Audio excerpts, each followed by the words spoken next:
Hey guys, welcome to Watch Mojo. I'm Justin. This is my friend and colleague Andrew, and today we're breaking down the brand spanking new Avengers Endgame trailer that came out not very long ago. No, in the AM. In the AM. So let's jump into it. Okay, let's go. God, seems like 1,000 years ago. I fought my way out of that cave, became Iron Man. Realized I loved you. I know I said no more surprises, but I was really hoping to pull off one last one. Okay, so what's going on here, Justin? So from the looks of this, it seems like Tony Stark is echoing something that a lot of the fans were saying about the last trailer, in which we see Nebula and Iron Man kind of building something while they're still trapped in space. And fans were basically saying, okay, this is very reminiscent of Tony being trapped in that cave. He's gonna figure out a way to fix this situation based on the materials that he has. He's gonna build something that'll help them and get them back to Earth. And this scene is basically almost confirming that. It seems like they're making that connection as well, you know, between Bringing it back to the beginning. Bringing it back to the beginning. Tony saved himself in that situation. How will he save himself in this situation? Well, wouldn't Nebula, has she like ditched him? Doesn't she? No, she's in that shot too, and you know, Nebula is a living machine basically, so I'm pretty sure she's also going to be useful building whatever it is that gets them home. Because she arrived on Titan in her stolen ship, Yes. which he, I think, smashes into Titan. Yeah, Thanos totally goes crashes destroyed. that thing. How did the Guardians get to Titan? Wouldn't their ship be usable, or is that what they're in right now? That's what they're in right now. That's what they're in right now. That's what they're in right now. Okay. So that seems to be how they were planning on getting off the planet. Run out of fuel, run out of oxygen. They're kind of just drifting into space, Right. and they need to find a way to use the available materials to get their way back to Earth. Okay. The world has changed. None of us can go back. Okay, this is cool to me. This is Liberty Island, obviously, but there aren't usually anywhere near this many ships on Liberty Island. And I think this is definitely present. Yeah, this is obviously present day. So it's like Liberty Island is some kind of like gathering point. Yeah, some sort of safe haven maybe. I mean, it doesn't Yeah. look like people were too careful about parking their boats. No, they're they kind of all just clogged it all up. strewed around in the sea, in the river rather. It's really interesting to see like how they're going to use New York when the movie has such a galactic scale, right? We're going to be probably jumping from dimensions and through time and through planets and stuff. So it's nice to see that there's still going to be like a grounded New York City arc for this movie in some capacity.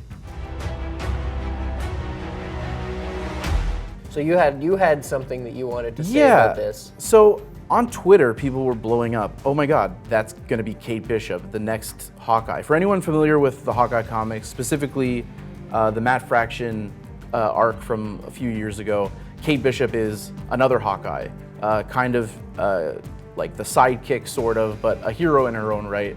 Takes up the name Hawkeye, is a talented arrow user, just like the first Hawkeye, obviously. And I feel like a lot of people do want to see that character make an appearance in the MCU. She is a fan favorite.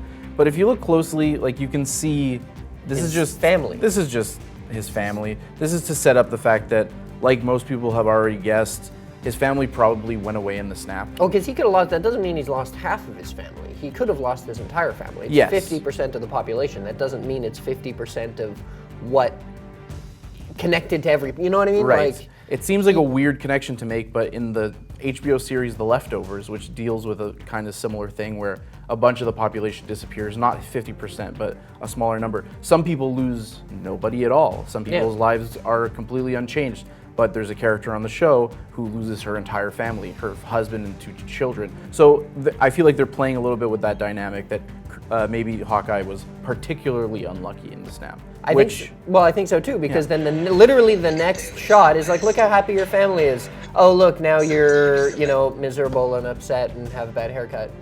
Because, this is Ronin, which everybody knows from previous trailers and, Yes. comic books and stuff. We'll But, talk about the hair, because in this shot, it looks fine. Because it's wet, Yeah. but we'll get there. Yeah. But yeah, so obviously he's upset that he's lost his family, and unless there's some kind of time travel parallel dimension, which is a theory people have, I think this is just him taking out his anger on like looters and stuff. Almost certainly, yeah. Yeah.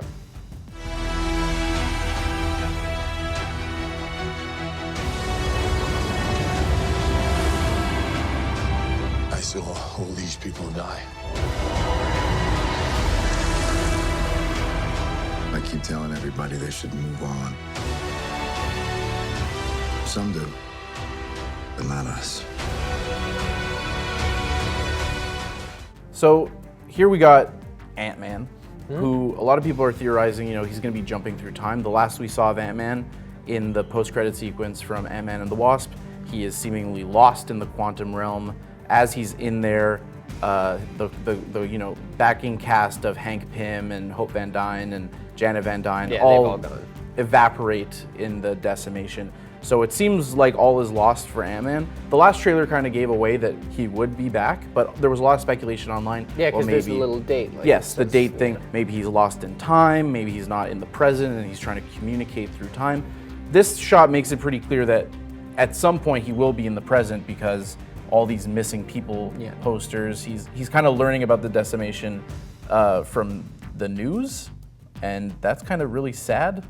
I don't know, there's something particularly depressing. Would people put missing posts? I guess they would, but I don't know, maybe it's just for cinematic purposes, but I feel like internet. So that's how brings up something really interesting about this movie, is that we're dealing with something super traumatic, right?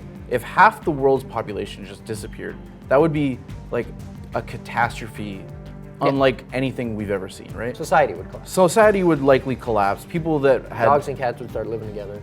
I mean, that would be one positive. See the animals getting along, but just to think about how will a movie about superheroes fighting a giant purple guy reckon with this very sad, very depressing premise that they've set up.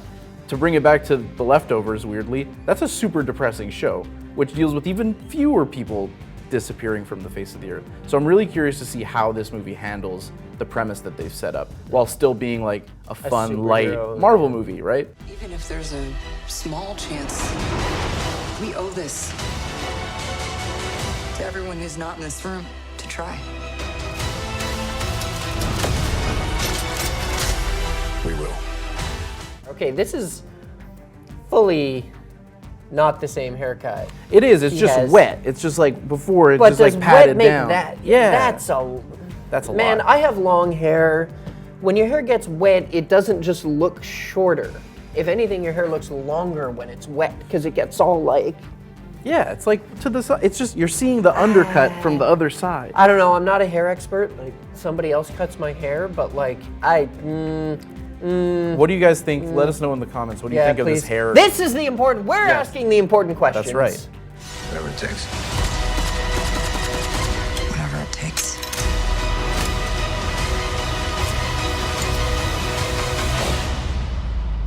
Whatever it takes.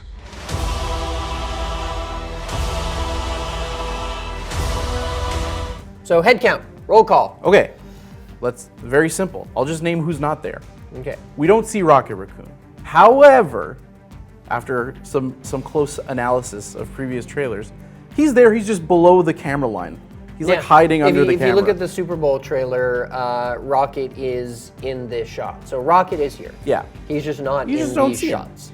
Two people that are very clearly not here are Thor and Captain America. But let's talk a little bit about who is here. Here we go. There's Tony Stark back with the crew. I mean, presumably if Nebula's there, he's there. But yeah, he's back with the team. Right. And look, I'm everyone excited. knew that Tony Stark was going to make it back to Earth. It's he survived that? Of course he did.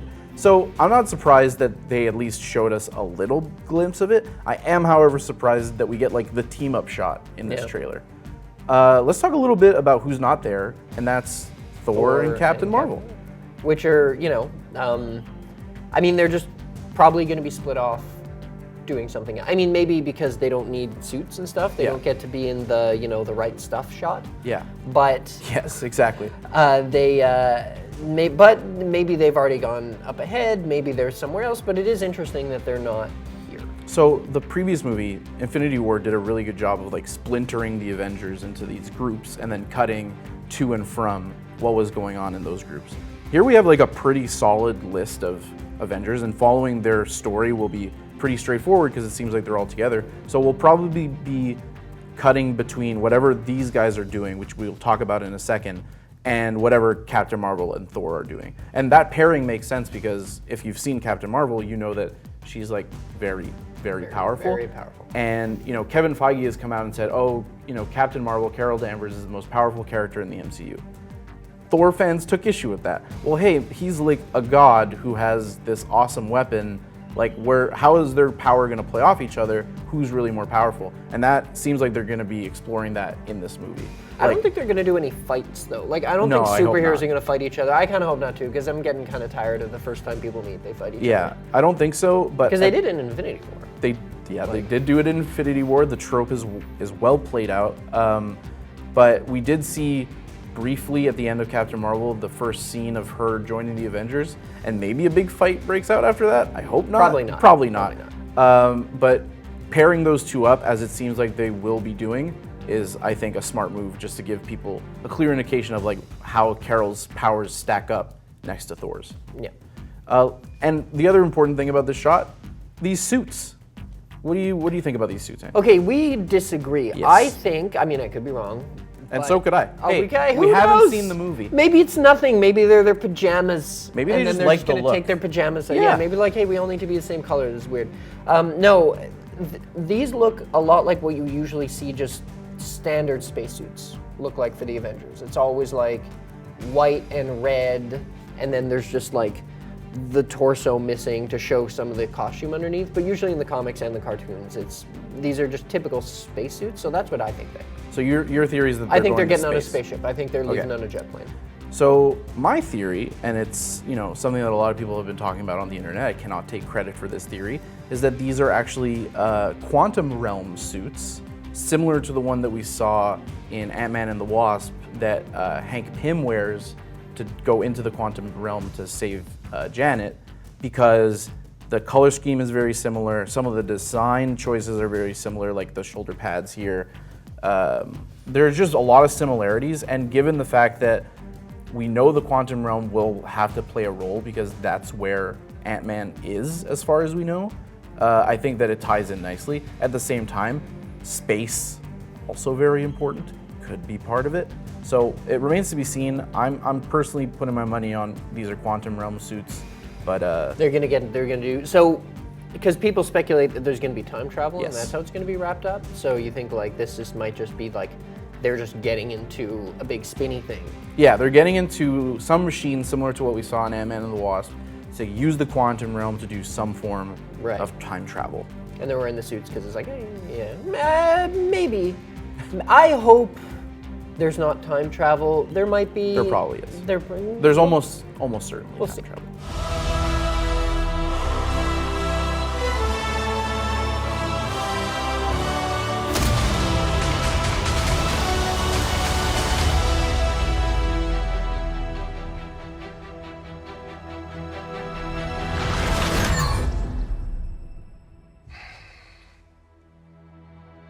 I like this one.